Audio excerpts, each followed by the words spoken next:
Morning, good morning. It is 8 o'clock on the dot on a Wednesday morning. It is November 6th. This is Coffee Talk. We get together 7 days a week, chat about what's going on in the world of weather. I hope you're having a great start to your day.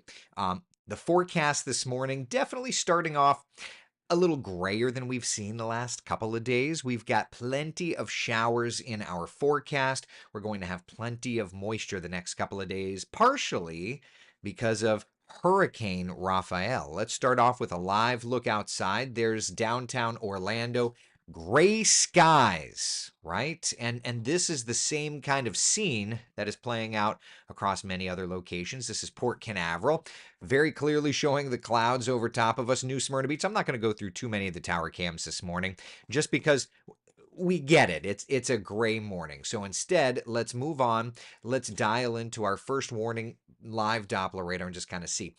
Showers definitely marching into the metro area. Our northern spots are certainly quieter, but when we head into the metro, you can see dry at the moment, but rains are lifting north. A heavy batch of rain down here around Kissimmee, St. Cloud, and I'm even tracking a few lightning strikes in there, right around the turnpike, 192, the loop, for example, lifting into Hunters Creek. And all of this gets up to the Orlando International Airport shortly. Kind of see that radar lapse, and you can see the rains lifting to the north little bit by little bit. At the moment, I have not seen any significant notation of delays at the Orlando International Airport. 3 delayed flights. The FAA has not slowed and put into any kind of traffic management play. So at the moment, we're doing just fine, at least in terms of air travel, though I can't promise that that's going to be the case all day long. Well, wider perspective showing plenty of other showers kind of lifting in from Osceola, from Polk counties, and even further to the south, I'll pop up the Melbourne National Weather Service radar, and there's a few showers down through the Treasure Coast. But let me do this. Let me tap into the Key West radar. Okay, we're way down, and you see showers down there. But here's what's interesting. Already very clearly coming into radar range on the Key West radar is the core, the center of circulation of Hurricane Rafael. So, interestingly enough, if you kind of look at the orbit of these showers, everything is kind of working around. So at this point, believe it or not, Hurricane Rafael is our dominant weather influencer, which is an interesting little statistic.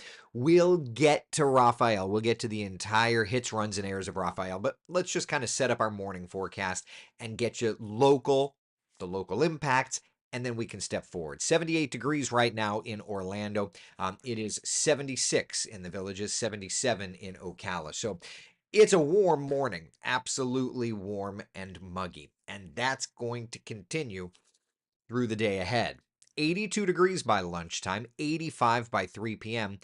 But look at the rain coverage, a 50% coverage of showers and thunder showers. There are a few thunderstorms in the forecast today. So it's not going to be a great weather day, right? For those of us that love to fly at lower cloud tops, obviously the rain's not perfect. As a matter of fact, the ceiling, always a fun little thing to check.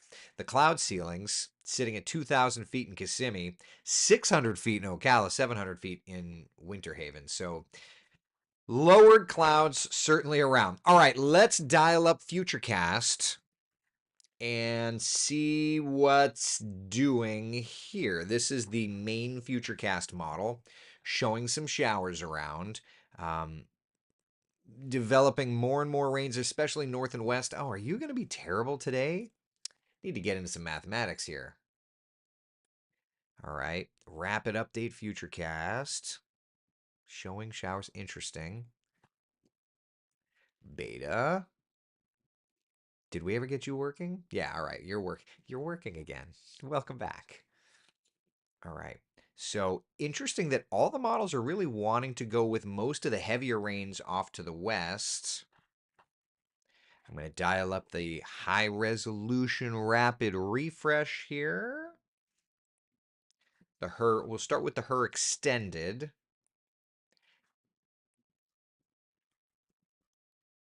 All right, so the HER extended, think of it as The Her model runs every hour, but in addition, every 6 hours runs kind of like a long range version. So this is the Her Extended, and yeah, I actually I feel like the Her Extended has the best feel for it, right? Like starting with some showers around this morning and then kind of spreading it through the day. See that I feel just kind of starting off with a better initialization and then through the metro area around lunchtime. Nothing should be too strong, but showers around, and then moving off toward the west thereafter.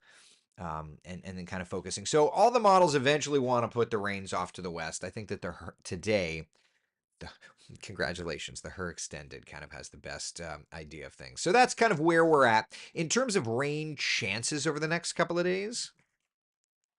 We're going to keep shower opportunities with us. Today, sitting at about a 50 to 60% coverage. Same thing for tomorrow as the moisture feed from Hurricane Rafael continues in our area. And then as Rafael makes that hard left turn, as you can see in the box in the bottom left corner, and works away from us, we'll actually start to get back to just a shower or two for our Friday and our Saturday. Okay. So that said, let's dial up our 7-day forecast and then we can get into a full review of Hurricane Rafael and the tropics. All right. Sound good? So here's the 7-day forecast. And there you go. Today and tomorrow, tracking the tropics. That kind of goes without saying, right? Then into the weekend, next week, couple of passing showers. No significant cold front. There it is. All right.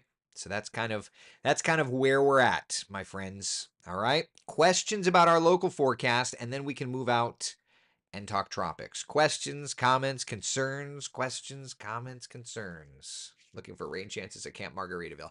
There will be showers. There will be showers around midday today, particularly, okay?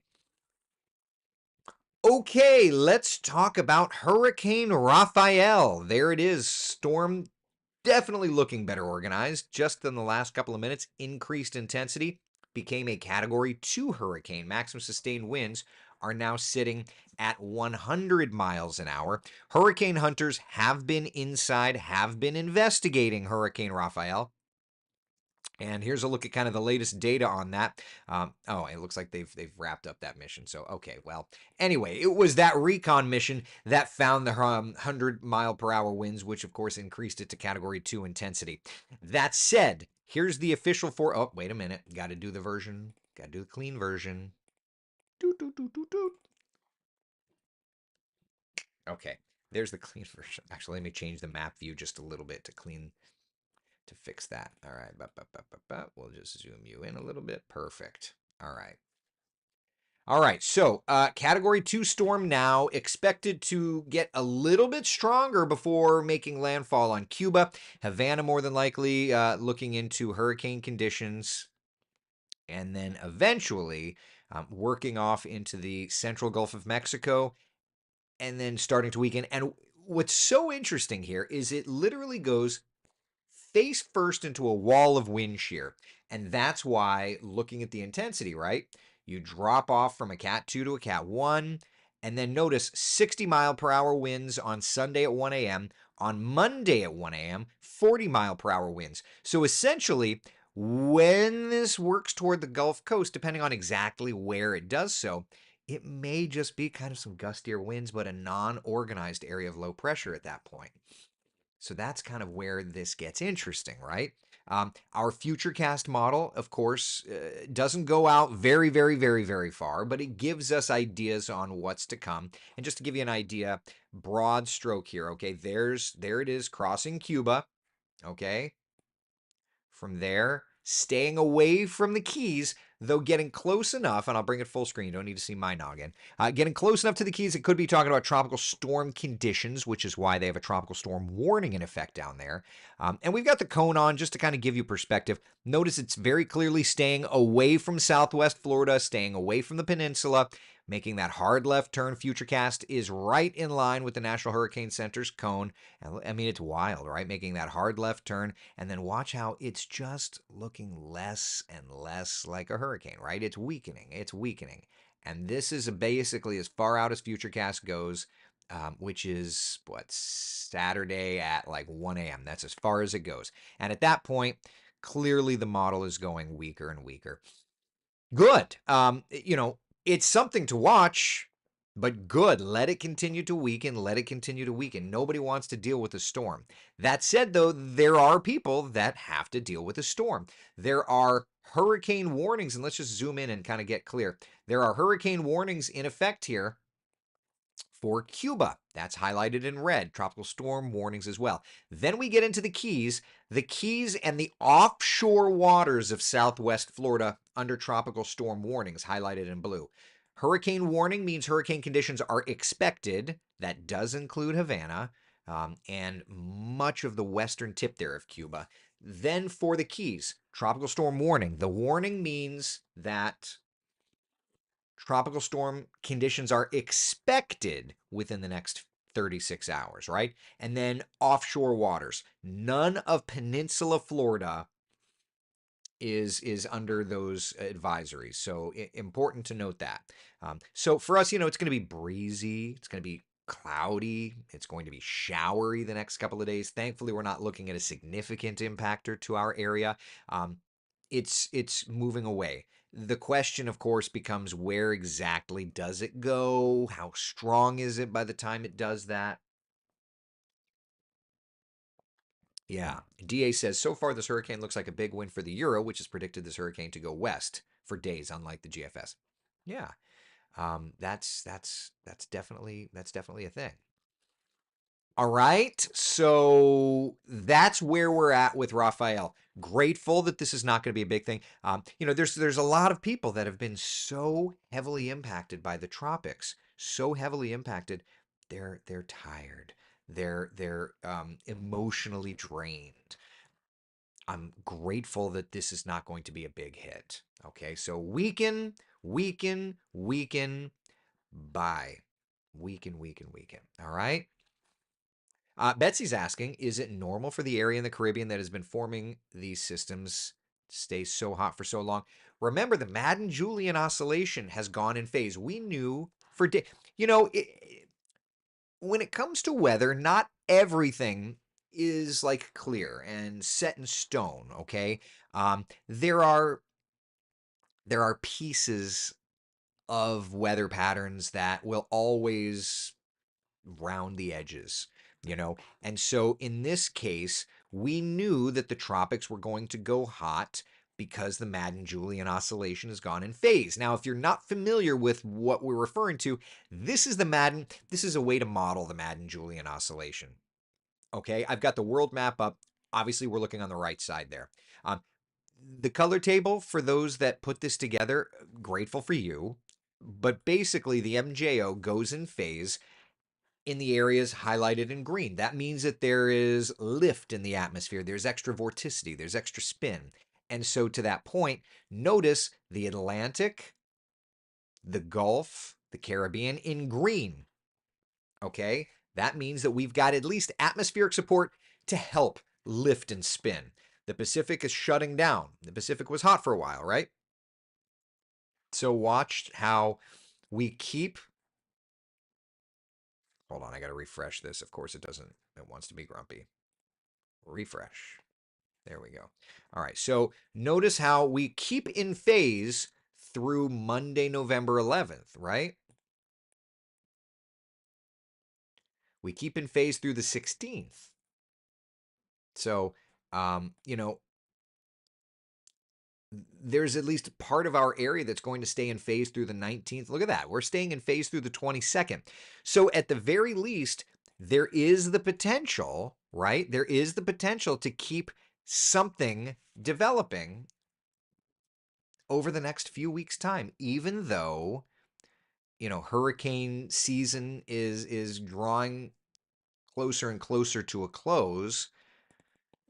There is the potential. And as a matter of fact, in addition to Rafael, which you see there in the bottom left corner, there is another area that we're watching. So here in the tropics, situational awareness, there's Rafael approaching Havana. And look at that. It almost looks like a pinhole eye is starting to pop through, right? In that last frame.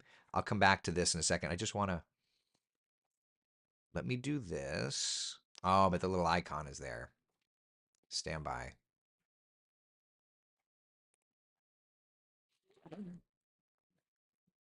All right. Let me zoom you in.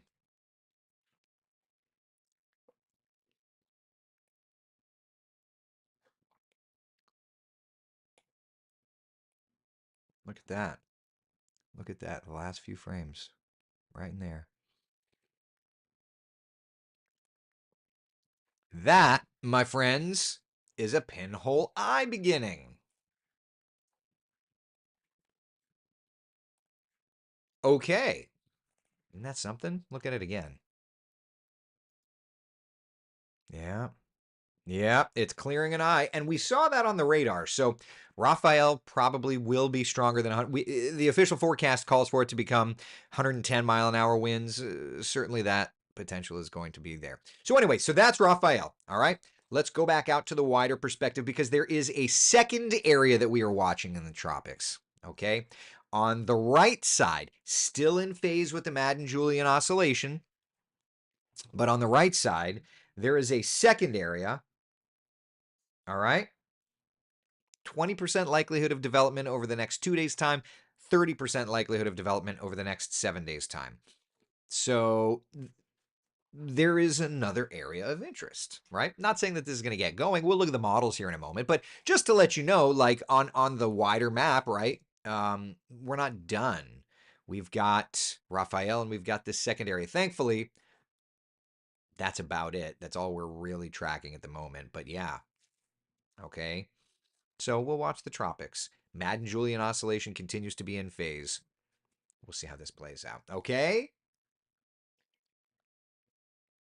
Questions about Raphael or the rest of the basin before we start looking at the computer models together?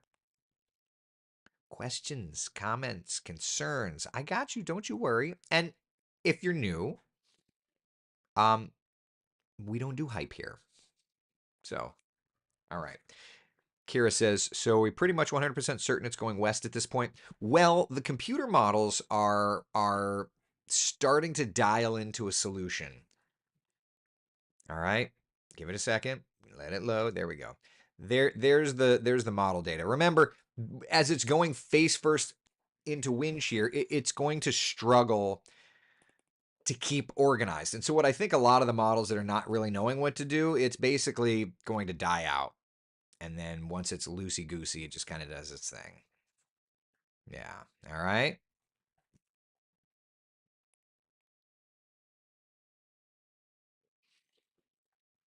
For those of you that were asking for me to block the troll scammer, done. Got you.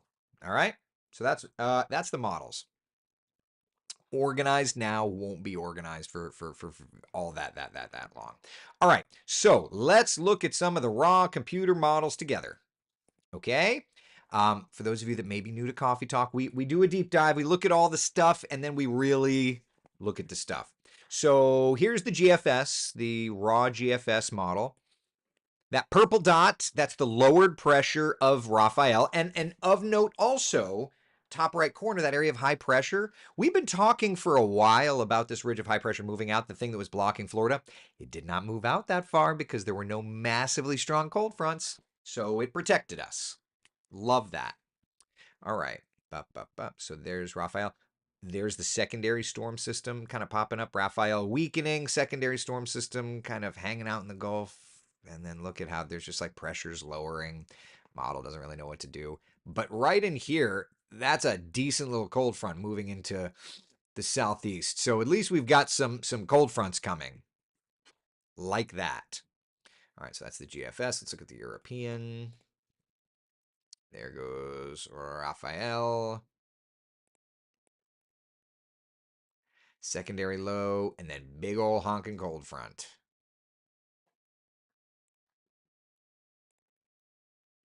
Big old cold front. But then the Euro's got this like area of low pressure kind of around the Bahamas, around the 18th, 19th. So we'll have to watch that.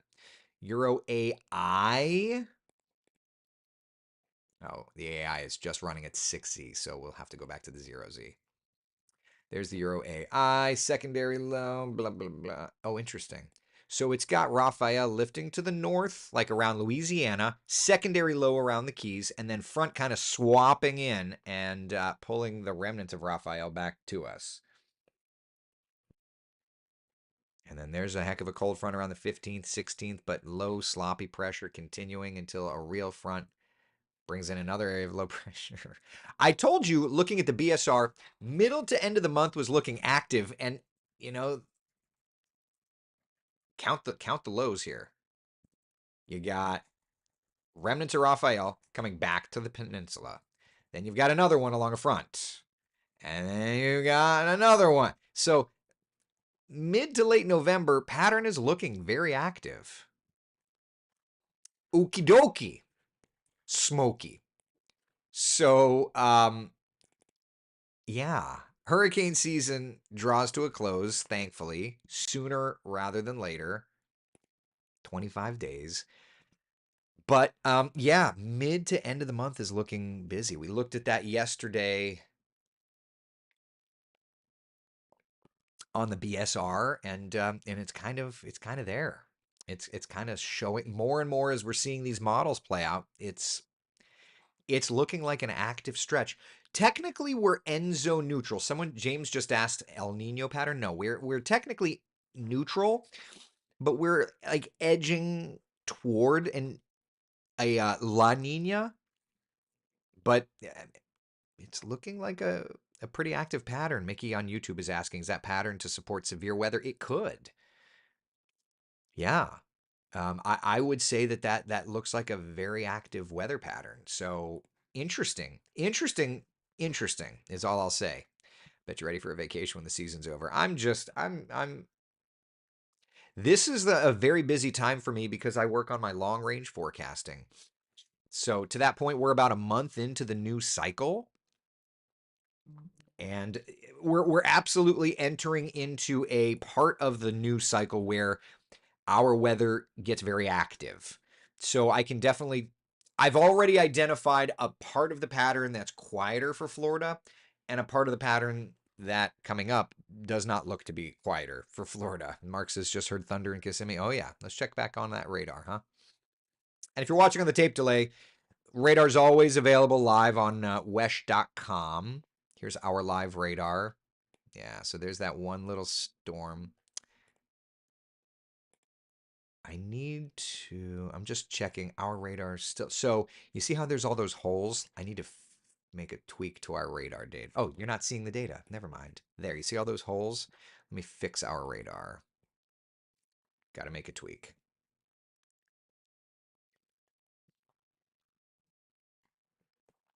Okay. All right, tweak made. All right, see how it's filling in the holes a little bit? May even need to go a little higher. Where are we at? Elevation is 3, so that's good. So the way that we adjust our radar, just so that you know, is we want to get it as clean as possible. But there's so many different things. So that's the National Weather Service in Melbourne, and that's our radar. So there's a there's a lot. Like for example, you can kind of see all of these holes. That's a decluttering issue. So like Melbourne's not picking up the holes because the radar's further away. Our radar is running into declutter. So I'm going to wait for one more sweep to come through. I just want to check and see that those holes are still showing up. And if they are, then I'll need to make another tweak. All right, so we're not quite perfect. My tweak helped, but we're not quite perfect. You see, it's filling it in a little bit. All right, so anyway, this is the kind of stuff that I do behind the scenes that most people would have no idea about.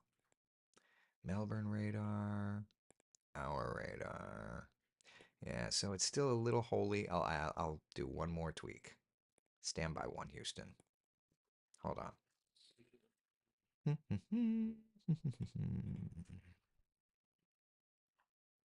All right.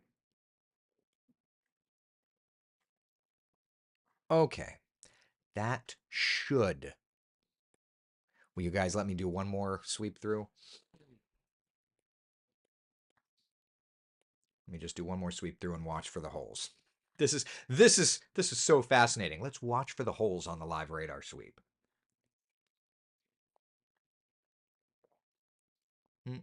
That's looking better. Yeah. Yep. All right. You really have to edge this dance, this decluttered dance. That's the struggle. But I think that's a really yeah, that's a cleaner sweep. Yep. Okay. This is the stuff you all don't ever need to know about. Like for example, that is not rain. That's the buildings in downtown Orlando. And as I made the tweaks, you can kind of see how it's now picking up on the buildings of downtown Orlando. It's getting noisier. But as we're getting into more of a stratiform rain, I need to tweak up the sensitivity on it and cut out some of that cut out some of that clutter suppression. So anyway, this is the stuff. This is the stuff that keeps your meteorologist friend up at night is making the tweaks so that the radar data looks perfect. Denise says it's like watching grass grow. Owning and operating a radar is a very, very, very time consuming, knowledge requiring thing. You can have a radar and make it look like garbage, but if you really want to use it to its fullest, and don't even get me started on using the velocity data off of it. Don't even. So anyway, all right. But yeah, so, suffice to say, there is some lightning, some very heavy rain approaching Disney, right? Kind of right there in the tourist district, crossing I-4, getting up into the Magic Kingdom, Disney Springs shortly. And then on the backside there, from 429 back over to US Highway 27, some nice heavy rainfall. So yeah. All right. All right. So that's where we're at. Clouds and showers continue to lift through our area. Rain chances are going to be elevated today. All right. That's what I got, my friends. Questions, comments, concerns. I always love when I make tweaks to the radar and I'm like, this is not good TV. And then so I'll see somebody in a grocery store and they're like, hey man, I really liked watching you tweak the radar. And I'm like, did you really? Like, I feel like people just don't